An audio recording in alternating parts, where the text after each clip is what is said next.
நல்லதை நோக்கிய பயணத்தில் இருக்கிறோம். கவனம் பெறுகிறோம், கண்ணியம் பெறுகிறோம். நான் ஒரு சந்தர்ப்பவாதியாக உங்களுக்கு தெரியலாம். என் வீடியோக்கள் அப்படி ஒரு எண்ணத்தை ஏற்படுத்தலாம்.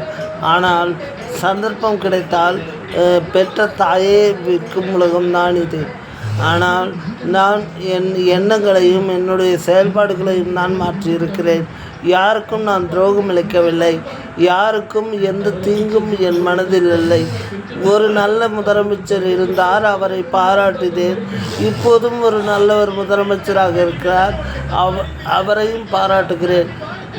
நான் கொடுத்த தீர்ப்பல்ல திமுக தேர்தலில் தோற்றது.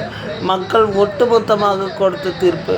நானும் என் தகப்பனாரும் திமுகவுக்குத்தான் வாக்களித்தோம் இந்த தேர்தலில். ஆனால் திமுக தோற்றுவிட்டது. அதற்காக என்னை ப்ளேம் பண்ணி சில பேர் சொல்வீங்க. அதுக்கு நான் ஆள் கிடையாது. அதற்கும் எனக்கும் எந்த விதமான சம்மந்தமும் இல்லை. என் கண்களுக்கு என்ன தோன்றுகிறதோ, எனக்கு என்ன தெரிகிறதோ அதையே நான் வீடியோவாக வெளியிடுகிறேன். நான் தனிப்பட்ட முறையில் எங்கும் போய் தகவல்களை சேகரித்து வெளியிடவில்லை. நான் தொலைக்காட்சியில் என்ன பார்க்கிறேனோ அதற்கு பாராட்டு தெரிவிக்க வேண்டியது ஒவ்வொரு குடிமகனாக எனது கடமையாக இருக்கிறது.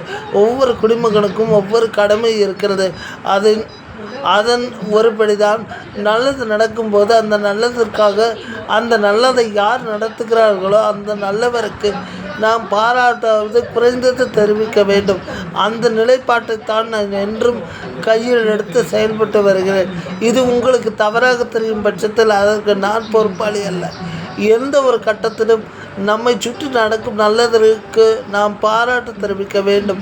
அதே நேரம் அந்த நல்லவராக நாம் நினைத்திருந்த ஒருவர் கெடுதல் செய்கிறார் என்றால் அந்த கெடுதலுக்கும் நாம் எதிர்ப்பு தெரிவிக்க வேண்டும். இதுதான் ஜனநாயக கடமை. என்னுடைய ஜனநாயக கடமையை நான் நடத்துகிற இந்த யூடியூப் சேனல் மூலமாக ஆற்றி வருகிறேன். அது மட்டும்தான் என் வேலை. மற்றபடி எவருக்கும் ஆதரவளிக்க வேண்டிய நிலையிலும் இல்லை. எவருக்கும் ஆதரவளிக்க வேண்டிய அவசியமும் எனக்கு இல்லை. எவருக்கும் ஜால்ரா தட்ட வேண்டிய கடவுள் எனக்கு தேவையானது எனக்கு எப்படி வாழ வேண்டும் என தெரியும். தவறாக நினைப்பவர்களுக்கு தவறாக எனக்கு கமெண்ட் செய்து மொத்தமாக நான்